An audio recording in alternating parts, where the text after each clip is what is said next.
welcome to the first episode of Emotional Control. It's going to be a series based around the idea of learning about the different emotions, what causes them, why we have them, if they're good or bad, all the ins and outs, so that way hopefully when we understand why we feel the way we do, we can go about changing it to become happier and live a healthier, more productive life. So my name is Paul Zanardo, and I will be taking you on this journey. Today we're going to be talking about the definitions of ambition. I have my notes here on this tablet, so if I look down, that's why. I'm going to try to do this in one take without any cuts to make the editing time faster, because one of the points of what I'm doing here is to try to do only 5 hours of video a day. Only work 5 hours on making videos a day, so that way I have the other 8 hours to work on making money, because I don't plan on making a living off these YouTube videos. I'm mainly doing this so that way I have the ability to remember what the different emotions do. That way I can utilize the same information that I'm sharing with you. So let's get on with it. Alright, so now ambition was always a thing when I was a child that I was told was important. The lack of ambition was almost the same as being lazy. If you had no ambition, you were just a lazy kid. So we're going to break down its definition today to see how much merit that holds. So let's start here. Ambition derives from the Latin ambito, I think. Going around to solicit votes, and by extension, a striving for honor, recognition, and preferment. I don't even know what that means. So pretty much, it's a longing, or the Latin word, it means like a longing for recognition, fame, power.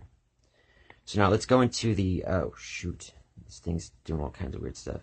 Yeah, let's go into the definitions now. So the definition of ambition actually has 3 different parts, and each one of them is different. So let's go over what I found in the dictionary first. 1, an ardent desire for rank, fame, or power. 2, the object of ambition. 3, a desire for activity or exertion. So those are kind of vague. I mean, not really, but let's break them down. I rewritten them in my own way, so that way we can focus on each little part separately and take our time to really understand it. So, like number 1, a strong desire to do or to achieve something, typically requiring determination and hard work. Now, what I think is the most important part there is the hard work part. Ambition and hard work are pretty much the same thing. You can't have one without the other, Well, you can, but you'll become a very unhappy person. Okay. So, like 2, a cherished desire. So, basically, it's something that you want real bad, and, so the way I put it here in my notes was that if you find yourself lacking ambition, and you want a healthy ambition, fall in love with the life you want to live. Like, imagine the house you want to live in. Like, do one of those dream board things, but like, truly fall in love with that life you're looking at. It's okay. So like 3, your energy level. I actually go in a little bit later about how to raise your energy level and give tips on that. So let's go over the synonyms for ambition. So we got appetite, aspiration, desire, energy, enthusiasm, hope, initiative, longing, love, lust, passion, pretension, spirit, vigor, yearning. So here I had some synonyms I wanted to point out and talk about a little bit. So I wanted to point out how it's related to hope. So this whole thing started because I'm like really want to teach about hope, but it's a very complex emotion in my mind. But they're very different to me, because ambition is hope. How do I explain it? I can't really explain it that well. And I didn't write here what I actually wanted to point out. But I guess hope is the idea that it's all going to work out in the end, you know, that you're going to get what you deserve in the end. And ambition is more like, I'm going to make this happen. You know, I'm going to do work every day, all day to make this happen. I mean, so then also here I wanted to point out how it's related to love, lust, and passion. And as we'll be going into more in the next video, Aristotle had this thing where he said that to live a virtuous life, you don't want to aim to too much of one thing or too little of one thing. You want it to go straight down the middle, the mean. So, and what he said about ambition is that on the too little side, there was not enough ambition, and on the too much side was just ambition, just plain old ambition. And in the middle, there was healthy ambition. And like love, lust, and passion, I think that really explains it all. You know, because if you're passionate about something, you will, you know, you're only passionate about it while you're passionate about it, it'll eventually fizz out or it'll fail. So that's like not enough ambition. Meanwhile, lust is too much ambition because you'll start to cut corners for lust. And that's never a good thing. So love is the dead center you want to hit. Now, what I wanted to go into now is, because that is the common definition of ambition. But the way we understand words changes the way we see the world, right? And so fundamentally, if you think a word, if you can change the way you think about a word, you can change the whole world around you. So while digging online, I found this awesome definition for ambition from businessdictionary.com. So I would go and check that out. I'll leave a link down below to the page. So this one, it said, ambition describes those that achieve success based on their inner desire to do so and their belief in themselves. And I really like that, you know, because it's their inner desire to do so. It's not the world telling them they need to do it. And they believe in themselves so much, they're willing to go out and do it, you know, to get this desire they want so bad. So it also, that definition brings up how ambition and energy go hand in hand. Because if you don't have the energy to keep up with your ambition, it'll eventually fizzle out. So you have to focus on your energy level while also being ambitious. So here I got 3 little tips that will help with your energy level. First of all, magnesium is really good for energy level. It helps break down glucose into energy. You know, and glucose is sugar, and the world is full of sugar. So the more help we can have breaking that down, the better. Now, seafood and almonds are very high in magnesium, so that's a good place to go. The next is to go for a walk. Now, you could go for a walk in the morning, which is what I suggest. Go for like a 30-minute walk when you wake up to kind of like get your whole day in motion. But also, if you find yourself fizzing out during like the afternoon, you're starting to get tired, your energy level's starting to like flatten, then go for like a 10-minute walk.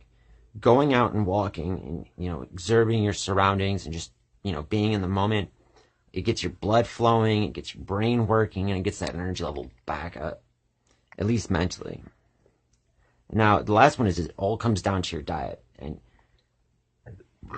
excuse me. The first thing you need to think about is don't skip any meals.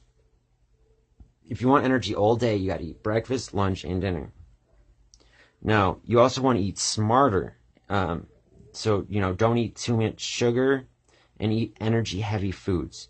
So almonds and popcorn make great snacks. Almonds have magnesium and popcorn is high in fiber. And peanut butter, bananas, and oatmeal all rank high as well, which I think just sounds like an awesome breakfast. Peanut butter, banana, oatmeal? It's a good way to get anybody's morning started. Oh, and throw some almonds in there? Oh, so good. Now, in the last part of that definition, they talk about how success and ambition have, wait, no, I think I skipped something. Yes, I did skip something. So back to the definition from businessdictionary.com. They say ambition also requires using failures to learn from their mistakes. So I like that because it's true. You know, ambition is the thought of mastering something. And you can't master something unless you failed at it a couple of times. Because each time you get back up, you get better. You know, I don't know if anybody's a fan of Dragon Ball Z, but it's like how the Saiyans, every time they lose in a fight, they get stronger. It's the same thing in life as far as skills and talents and ambition goes. You know, if you want to be famous, you're going to have to fall. And if you want to be rich, you're going to have to be broke. And if you want to be, you know, powerful, you're going to have to be weak. And that's just that. And you're going to have to get back up and back up and back up. And there's no other way around it. So, and the last thing to talk about is how success and ambition have nothing to do with each other. You can be successful and have no ambition whatsoever to be successful. You could just work really, really hard, you know, go and get a job somewhere and just work really, really hard and climb up through the ranks, you know, be an honorable, good person and still climb up. You don't have to want it all. You don't have to be so ambitious about this dream. You know, you don't have to want to be rich to become rich. You just have to work hard, be honorable, you know, don't lie, and tell the truth. But ambition is very, very important if you're going for a very specific goal that requires a lot of learning, such as a doctor, a lawyer, or a CEO. In those cases, ambition is almost important, almost very, very important. You know, to push yourself through the school and to push yourself through, because it's the job of a CEO, you know, especially if you're trying to be like an entrepreneur and start your own business, like that requires you to work so hard and to eat basically dirt for months, you know, and so if you want that kind of stuff, you know, you have to have some ambition. So let's wrap it up by going over what we learned today about ambition. So we learned that at its core, it's kind of like love, lust, or passion, and it really depends on how you use it. And there's a good way and a bad way. So if you lack ambition, fall in love with your future. Now that's just my advice, but I really think that it works. You know, picture your dream house and just fall in love with it, and you know, just go for it. So, and we also learned that, you know, ambition can be destructive at its base level, because as I didn't go into this week or in this video, but I will in the next video, if you have too much ambition, it's bad. And we'll go into about how, you know, you can start cutting corners or doing dirty things. So we also saw that if you change your definition of ambition, you can take away that believing in yourself and hard work are the keys to success. We also learned that ambition and energy go hand in hand. You can't have a high ambition with a low energy level. We also learned you must learn from your failures in order to achieve mastery, and ambition and success have nothing to do with each other. You can have success without ambition. Now, these are just the definitions of ambition, along with a little bit of my own thoughts here and there. And while on the surface it looks like it's a kind of positive emotion that'll help you with your life, in the next two videos I'm gonna kind of tear that down, because I don't think ambition's good at all. So, until next time, I'm Paul Zanardo. I hope you're having a beautiful day or a beautiful night, and I hope your whole life is beautiful. So please like, comment, and subscribe. You know, tell me about a time when you were too ambitious or didn't have enough ambition, or when somebody told you you needed more ambition, and basically using it to call you lazy. Yeah, and if you learned anything, you know, hit me up on Instagram. I'll put it somewhere. I'll put it like here, like my Instagram tag. Hit me up on there, because I will have videos on ambition that are shorter, but are just as important to the overall concept of it all. So, till next time, signing off.